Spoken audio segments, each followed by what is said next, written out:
Hi there, and welcome to the Anita Chat podcast. I'm your host, Anita Rombo, and this is the podcast for growth-oriented women to have authentic, real talk. Nothing is off the table here, but as an intuitive self-relationship coach, you'll find the content gravitates towards mindset, intentional action, spirituality, and all things wellness.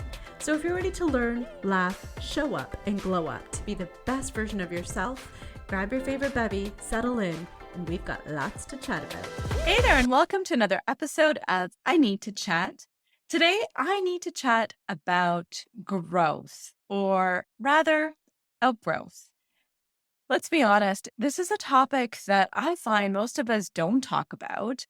And my intention here today is to put it out there so that we can chat about it openly and normalize it without any kind of judgment or guilt or shame or fear. In short, I just want us to hold a space for each other in this community to be real. And the motivation for this episode actually comes from some work that I was doing over the last week or so at home. One was going through our hallway closet in preparation for the fall, and the other was repotting a plant. And so let's dive into the episode, and maybe all of that will make sense. I've mentioned it many a time that each evolution of your life brings a different evolution of you. And what I mean by that is you aren't the same person today as you were 10 years ago, and you will not be the same person as you are today, 10 years from now.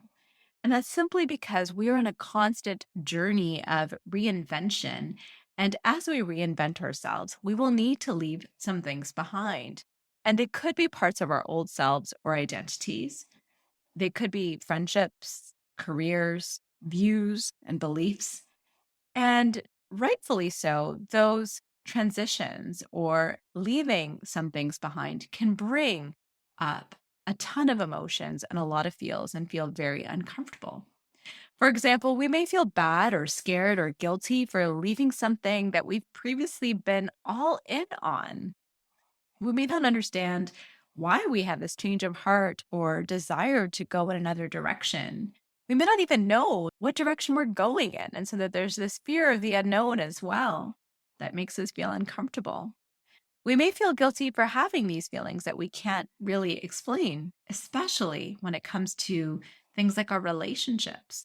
How can you explain or how do you deal with a friendship that you've had your entire life that you may no longer wish to be a part of, but you can't really put into words why? You may feel unsure what lies ahead as you leave things behind, and that also might bring a layer of discomfort and fear and anxiety. And that may also lead us to resist acknowledging it, resist taking that action, resist facing that truth that maybe you want something different. And instead, you go about life like you always did. And when that happens, we find that our inner peace and our happiness is the thing that suffers. While on the outside, things may seem status quo to keep the peace. Inside, there might be a lot of internal conflict and related to emotions that you don't even understand. You may feel like you don't even know who you are anymore because you used to value and enjoy the life that you had, and now it just doesn't feel the same. You may feel entirely alone. It may be hard to explain to someone what you're experiencing and why. And my friends, I just want to hold space for you and let you know that you are not alone, that I have been there through all of these things, changes in my feelings about my career, changes in the feelings about some friendships, changes in the feelings about things that I used to enjoy as pastimes. You may have this picture perfect life on the outside, the life that you've always dreamed of, whether that be the white picket fence, happy, healthy kids, marriage, a good, stable job, travel, whatever. And while you are grateful to be surrounded by this abundance, to be living that dream life, you get the sense that something is missing. And you aren't sure what or why you feel this way. And you feel guilty about even wanting more, whatever that more is, because of everything you do have. It's pretty great. It's wonderful, actually. Again, I've been there. And I just want to let you all know that it's okay. what is happening is that you are growing. And part of the growth process is to outgrow things. And just like we are all unique, multifaceted people, the process of reinvention and the process of growth and expansion and outgrowing is also multifaceted. For some, it may be an aha moment and things just change within a flash. And for others, it may be a gradual process of shedding. And so while we all have different journeys and life events and experiences, the one thing that is guaranteed, the one thing, the common element that holds us all together and ties us all together is the concept of change. Change is inevitable. We are all going to change. And with change comes the process of reinvention and the process of growth and expansion, and hence also outgrowing. Our experiences, our reactions to that, that might be different, but we're all going to go through this at some point or another. Just last week, with the change of seasons, I was cleaning out our coat closet. And I was amazed at all the shoes and the splash pants and coats and things that my kids had outgrown. It wouldn't be reasonable for me to insist that they wedge their tiny little feet into their snow boots that are clearly too small for them from last season. It would be painful and uncomfortable for them. And similarly, it wouldn't be possible for me to cram any more into that closet that was already so full. So, what needs to happen? We need to buy new shoes, ones that they can work in and feel comfortable in, one that matches their level of growth. And we need to clear out the clutter in that closet to make space for all the new things that they need. In the case of outgrowing clothing and space in our home, it's a no brainer, right? What do? We buy new clothes. We can't go back to wearing shoes that are a size too small. We don't question it. It's a part of our physical growth and development. We don't lament it. In fact, we may even celebrate it. It's a part of life. We have growth charts that track our progress, right? When it comes to our spaces, what do? We either purge our spaces or invest in bigger spaces. And if we invest in a bigger space, that too may be celebrated, right? A move to a bigger home. Yay, us. We quickly outgrew our home with the birth of our daughter. Somewhere between the transition from the three to the four of us, it felt like we were bursting at the seams.